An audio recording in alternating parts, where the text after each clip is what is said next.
The harsh fluorescent lights of the corporate building had long since dimmed when Marcus Rodriguez pulled his worn economics textbook from his backpack, the pages yellowed and corners bent from countless nights of studying. His security guard uniform hung loose on his thin frame, and the small flashlight trembled slightly in his calloused hands as he positioned it over the dense paragraphs about market theory. At 28, most people his age were climbing corporate ladders or buying their first homes. Marcus was fighting just to keep the lights on in his cramped studio apartment while pursuing a degree that felt more like a distant dream with each passing semester.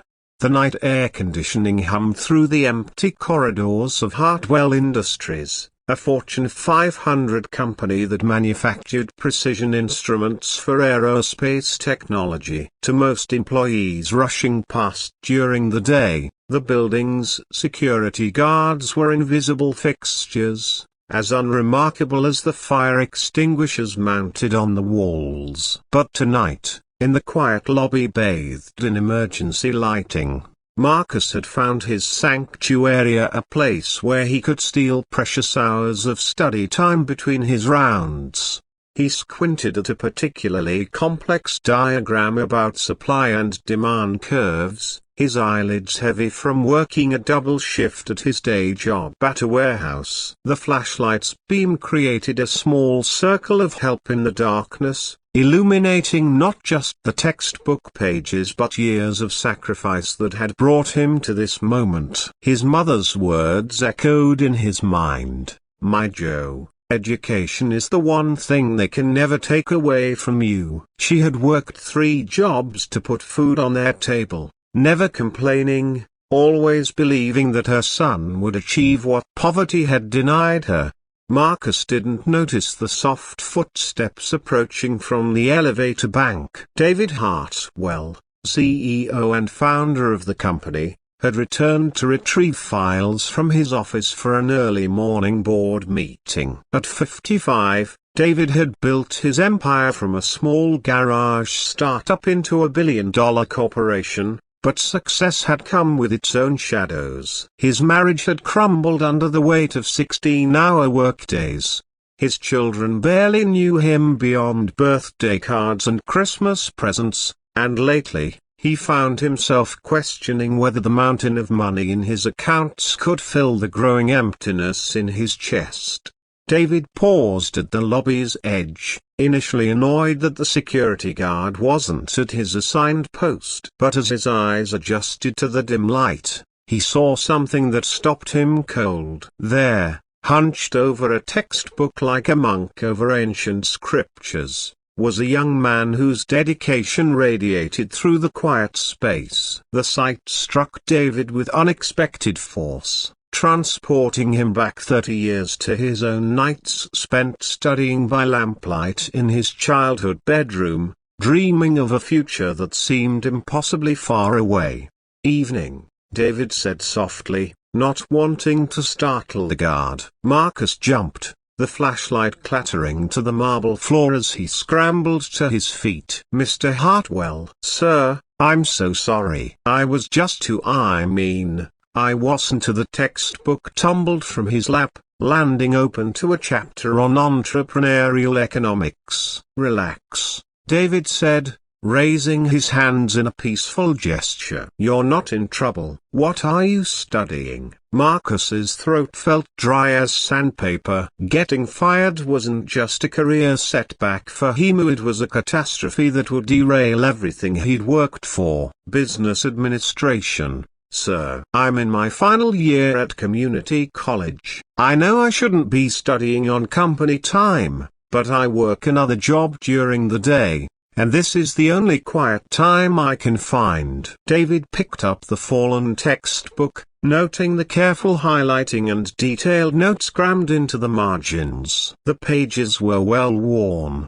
clearly read and reread multiple times. "How long have you been working nights?" 3 years, sir. "I save money by buying used books and, well, studying here helps me save on electricity at home." Marcus's cheeks burned with embarrassment at admitting his financial struggles to one of the city's most successful businessmen. Something cracked open inside David's chest. Here was raw ambition and determination, the very qualities he remembered having before success had insulated him from struggle. "What's your dream, Marcus?" The question hung in the air like a bridge between two worlds. Marcus hesitated, then looked directly into David's eyes. "I want to start my own business someday, help other people who come from where I come from. Maybe manufacturing, like this company, but focused on creating jobs in underserved communities." David felt a jolt of recognition. This wasn't just career ambition, this was purpose. "Show me what you're learning." For the next hour, David found himself sitting on the lobby floor beside Marcus, listening as the young man explained complex business theories with a passion that reminded David why he'd fallen in love with entrepreneurship in the first place. Marcus's insights were sharp, his questions thoughtful, and his perspective refreshingly unclouded by corporate cynicism. "You know," David said as they both stood up, brushing dust off their clothes, "I could use someone with fresh ideas in our strategy department. Someone who understands both the theoretical side and the real-world challenges." Marcus blinked hard, certain he was hallucinating from exhaustion. "Sir, I don't understand." "I'm offering you an internship, paid, of course, with flexible hours, so you can finish your degree. If things work out, we'll talk about a permanent position after graduation." The flashlight slipped from Marcus's trembling fingers again, but this time David caught it. In that small gesture, something passed between them, a recognition of shared humanity that transcended the gulf between CEO and security guard. "But why?" Marcus whispered, tears pooling in his eyes. "You don't even know me." David smiled. The first genuine smile he'd felt in months. "Because 30 years ago, I was you, studying late at night, dreaming big, working multiple jobs to make ends meet. Someone took a chance on me, and it changed everything. Maybe it's time I paid that forward." Marcus wiped his eyes with his uniform sleeve, overwhelmed by the sudden shift in his life's trajectory. "I won't let you down, Mr. Hartwell. I promise. Call me David. And I know you won't." People who study by flashlight don't give up easily. 6 months later, Marcus had not only excelled in his internship but had presented a comprehensive plan for Hartwell Industries to establish a manufacturing facility in his old neighborhood,